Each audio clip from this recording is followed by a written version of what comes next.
Hey up YouTube, how you doing? Yeah, Darktable 4.8 comes with 3 new modules. Yes, it does.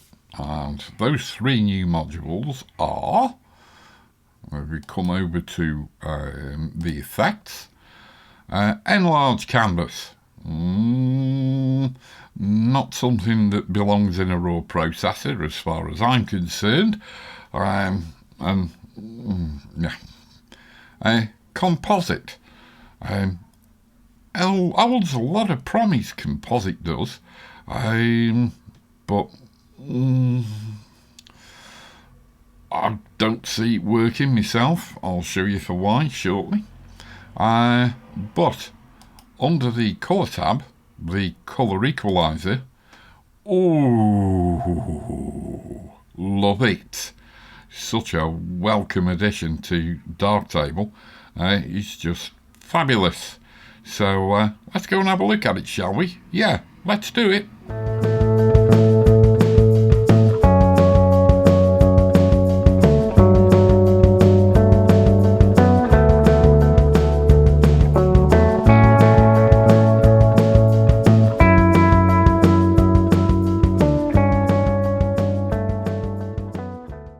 Okay, so to demonstrate the Colour Equalizer, I'm going to use this raw file. So if you click the link in the description below, you can go and download it and work along with me. Okay, now I'll warn you now, it's not one of my best. 15th of a second, f6.3, 180mm macro, 100 ISO, shot on a possibly a D2XS or something like that. But anyway, there you go. Right, so what are we going to do? First of all, bring this, go and download the raw file, bring it into Darktable. And we need to go to orientation and get it the right way around. Yeah, that's cool. And I think we will come and add some exposure. Let's go and turn the module on and let's give it a bit of exposure. Just watch the end of the histogram for a little bit of clipping. Go and turn on Filmic. Yes, lovely jubbly. Right, and that, is it all we're going to do? No, I think we'll just come over to the contrast equalizer and activate it. Take the image up to 100% with a very small radius. We'll just go and lift up the fine detail, and I think that will just about do. Not quite to the top, round about there. Yeah, okie dokie, that'll just about do. And so let's go and have a look at this super sexy Colour Equalizer. Yeah, so turn it on, and first of all, let's go and have a look at what's going on. This replaces the Colour Zones module, and God, I never used to find the Colour Zones module very easy to use, but this, love it. Yeah, you all know that I use Lightroom a lot, and one of my favourite tools in Lightroom used to be the HSL panel. Okay, and then that suddenly had its name changed by some idiot for no reason whatsoever. It is now called the Colour Mixer. And it's not a colour mixer, it is the HSL hue, saturation and luminosity adjustment panel. But it's just crazy. But the only thing is, you can't tie that tool with the localized adjustment masking inside a Lightroom. Well, any new module you put in Darktable, you can tie to local masking, and so I mean, God, it's bound to be a winner, isn't it? Yeah, winner chicken dinner all round.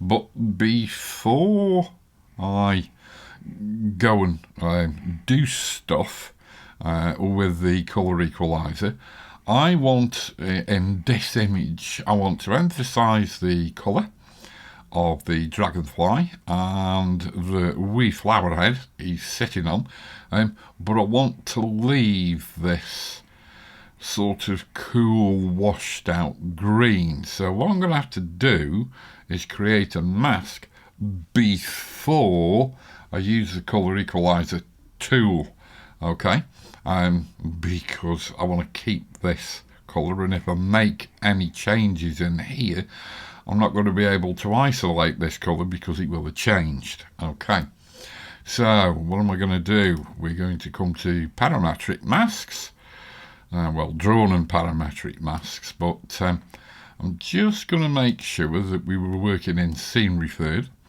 and what I want to do is mask the hue of that background, so that's HZ, and what we'll do is we will get the range picker tool, and all I'm doing, you can see I've already done this, here's our little box to try and select the background. So what we will do is click on the mask reveal button, and what are we going to do? First off, I'm going to invert said mask reveal. So now I can see that the dragonfly and the flower head are yellow, so they are what's going to be affected. So I need to just maybe a little bit of blur, maybe a little bit of feather, not too much, and then I just need to spread out this green here and maybe there as well. Whoops a daisy, don't want to be doing that. Maybe take that feather off and the blur off. That's better. Let's go for a little increase in mask opacity, and then we'll just add the tiniest bit of feather, 2.5 pixels, and that should just about do it. Okay, so we're going to hide the visibility of the mask, and we are going to come to the good stuff. Yes, we are. Now then, you can use this with a little colour picker, and you can see we get a line up here, but it's fairly meaningless because we haven't picked a colour yet. So what we could do is just move that, and you can see that if I move over that greeny yellow, you can see where the line is. Right, so what we do is node placement. Now if we move the nodes to the left, or if we move the nodes to the right, what you want to do is just shift it over like that, so that the node actually sits over the line. That's how I think you're supposed to use it, because would you Adam and Eve it? They haven't put any bloody release notes out for it. No, which is sort of a bit silly, because the geezer who's created this, I don't care what language he speaks, he knows why he's put these sliders in, and he knows what they do, so why can't just write a few lines? I don't know. I mean, we've got these guide notes or tooltips that come up, but honestly I can't bloody understand them, so I just start slider wanging. Okay, and I've been playing with this for a few days now, and I am well impressed. So I'm not going to do this as a valid adjustment, but you've got three tabs. You've got hue, saturation and brightness. Now if you come to hue, this node here, if we lift it up, it'll make it go green, greeny blue, cyan, getting into blue, rather like that. And you can see that it's created this dip here and a little bit of an upturn there. that's to try and get the adjusted colour area to blend with its surrounding areas. The only thing I've managed to discover is that if we reduce the hue curve slider, we can make that a much more targeted adjustment, and if we sort of stretch it out, it sort of makes it blend together a little bit more.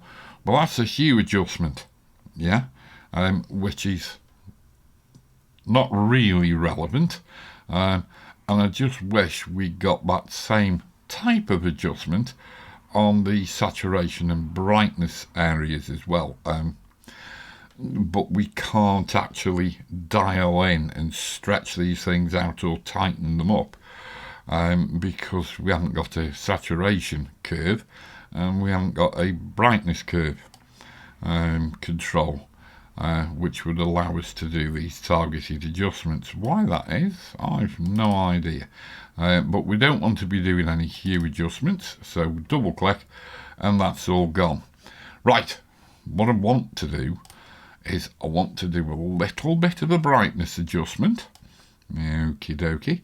And you can see that I'm lifting the brightness of said Dragonfly's thorax. Let's go and take it up to 100% so you can see better. Okay, so we're lifting the brightness. Okay, and let's go to saturation.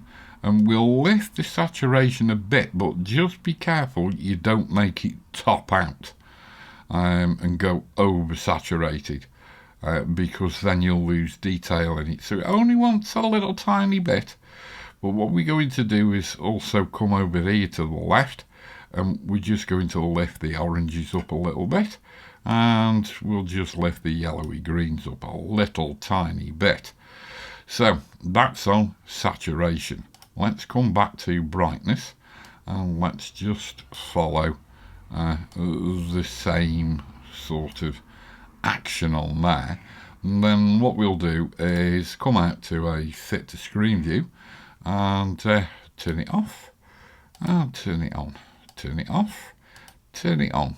Yeah, we could actually go and make another instance of this, okay, and all I want to do is to lift up the pink of the flower a little bit. So we'll come back in to, let's go for a 50% view so we can see what we're doing. And let's go for another colour pick. And we'll put that there, like that. And you can see these colours are quite different. And I'm not going to bother swinging the points. I will just lift up there to give it a little boost of saturation, and just come and lift up there and give it a little boost of brightness. Yeah, and well, what can you say? I think we'll just desaturate it a little bit. Okie dokie. Right, so we've actually used 2 instances of the Colour Equalizer. And I'm quite impressed with that. So let's just take a snapshot and come back to a fit to screen view, and then come all the way back to orientation, okay, and then go and click on there, and there's our before, there's our after, and 90% of the heavy lifting on that is done with the 2 instances of this Colour Equalizer module. I am so well impressed. Love it. Yes, I do. So, that's a demonstration of the Colour Equalizer. Who knows, once the tools are sorted, or I should say the documentation is sorted, things might become a little clearer. Light level, it just says what the default is fine for most images, yeah, because I mean I can sort of do what I like with this and it doesn't make the slightest bit of difference to the image, or seemingly not. one thing that does tend to make a difference is the effect radius.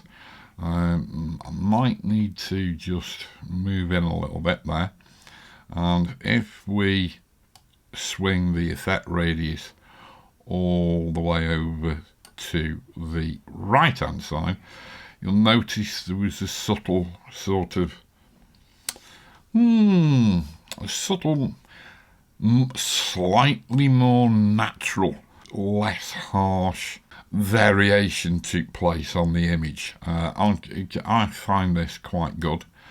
And also, sometimes you can get an effect if you move node placement.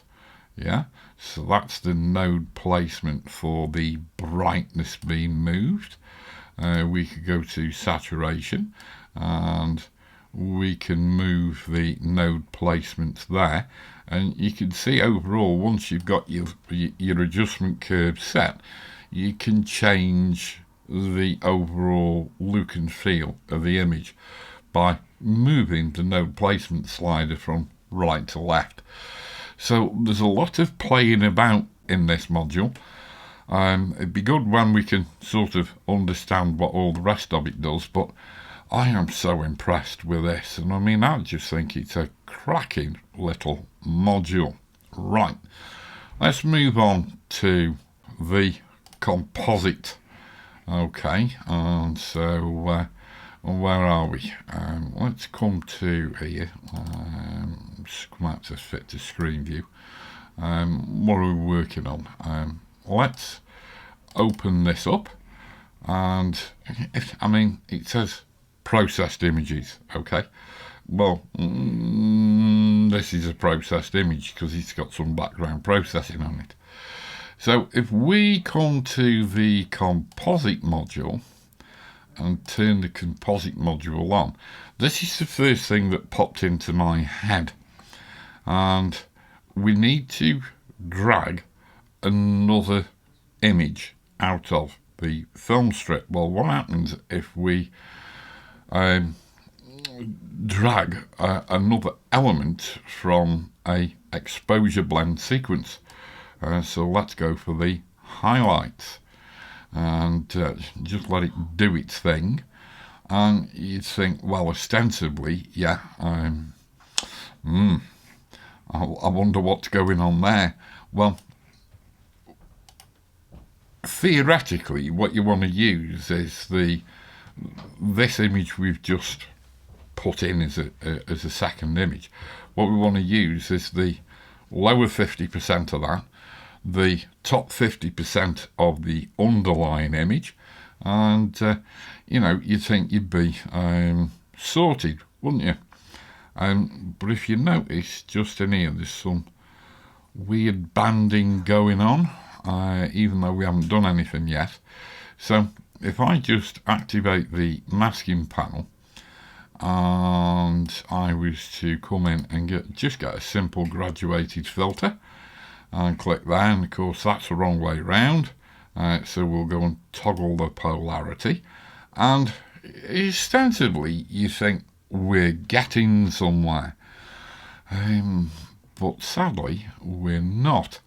And if I just go and put a bit of exposure on that to lift the exposure up, and let's go and hit that with Filmic, and still ostensibly at first glance at a fit to screen view you think this is working. However, what the hell's this? It's as if it's doing some sort of trying to do some sort of exposure blend, and yet really and truly we're not asking it to do a blend, we're just asking it to show half of one image over the top of half another image. Go figure. And the fact that this funny little highlight here, which is a white pebble under the water, is actually in two places, sort of freaking me out, I tell you. So maybe I just don't understand the the idea behind it. But this is the sort of thing that popped into my head. I thought, well, God, this is going to be a lot easier than doing 32-bit HDRs. No, it isn't. But what we can do, yeah, is take a butcher's at this image instead. Okay, now this is just one image. And what we've actually done is, you've seen me do this on an image like this before, just do a single process. But what we have actually done is in certain places we've used a couple of instances of that super duper thing that I am now raving about, which is, my God, the Colour Equalizer. In fact, I've used 3 instances on this. But what I'll do a quick process of this one image. So, what we will do is come back to Demosaic Raw, and you can see that this image is, well, what can I say? I tell you what, let's go back to Lighttable, and I'll upload this image for you if you like as well. So if you want to, you can go and download this one too. And there we go. So, right. So let's bring this over into the develop module. Okay. And first thing I will do is go to exposure, and we will crank the exposure up quite a bit because I'm looking for a tasty foreground. Okay. And you can see I've put 3 1/3 stops in there, which is quite shocking, isn't it? And we'll just hit filmic, and lo and behold. And then all I'm going to do is to go and grab a linear gradient, and I will just stick that in there. And of course that's the wrong way round, so Bob's your uncle. There you go. So we've now got all our sky back, and we've got a much greater degree of exposure on the foreground, and this is the sort of effect I was expecting to get out of the composite. Yeah, but sadly no. So what are we going to do? We've finished with that. I will come to white balance, and I will just warm the image up until the sky has lost its blue tint. Alrighty. So what I'm actually going to do now is to come to Colour Equalizer. Yes, I am. And what we're going to do is, first of all, I'll go and get the colour picker, and I will just dot in there, and you can see I'm right on this particular highlight in the sky, which is actually quite orange. So we're on the saturation tab, so let's turn up the saturation a little bit, and let's go for a turn up in yellows as well. Now don't forget, this is applying across the entire image, and I made a little error when I took this. I didn't put my viewfinder blind down, so we've just got a little bit of a problem here. Okay, so anyway, this is the adjustment that I want to make. Plus, I think I'm just going to bring the brightness down a little bit. Okay, and that will do. But I don't want it on the foreground. I can go and do another instance on the foreground and do something about this corner. So, all I'm going to do is add a gradient filter to that, so that it's only affecting the sky. And have I got that the right way round? Yep, right, so it's not affecting the foreground, and we'll leave it at that, just a bog standard, nice, gentle linear gradient. Okay, so there we go. I'm going to just lift up there, close that instance, create another instance, and what we're going to do here is just try and bring out some of the colours in these very, very old and ancient rocks. Let's go and get a colour picker again, and let's plonk it there. Move the nodes over, or move it to the left because that's a shorter distance, and just on the brightness we will just lift up said brightness. You're not going to see much of an effect, I don't think, a little bit, and we might just come to the saturation and just lift the saturation up a little bit as well. And if I just turn that off and on, off and on, you can see I've got quite a good colour boost to the top of the rocks there. Alright, but Lord knows what that has done to the overall image. So let's turn that off and turn it back on again. Actually, it's not done a lot to the top of the image. So all I'm going to do is to, let's just check that. Right, okay. We're looking all right, and I think what I'm just going to do is to pull up a colour balance RGB, and because this was my old go-to for anything really useful with colour, and I just want to tackle this little saturation problem here. So this is saturation grading, and let's just take the saturation grading down in the midtones, take it down in the shadows. That's given us a much better looking corner down there. And what else are we? Let's just take the linear chroma down, and that'll just about do, I think. And all we're going to do with that is to just come in and use a paintbrush, and we will just paint quite roughly over that corner, and there we go. And just remove that, and that's just got rid of that little strange colour shift we got in that corner because of my screw up with the eyepiece blind. And so there we go.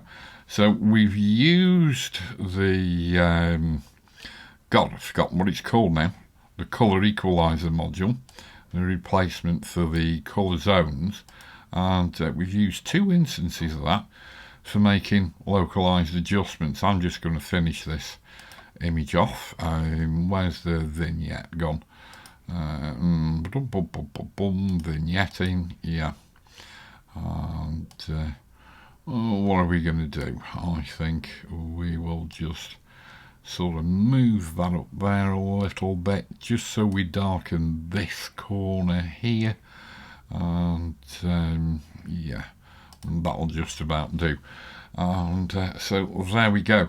So that's how I would incorporate the Colour Equalizer module, you know, a couple of instances of it in a landscape. Yeah, I mean, there's so many ways in which you can utilize the power of that module. I mean, I just think it's fabulous.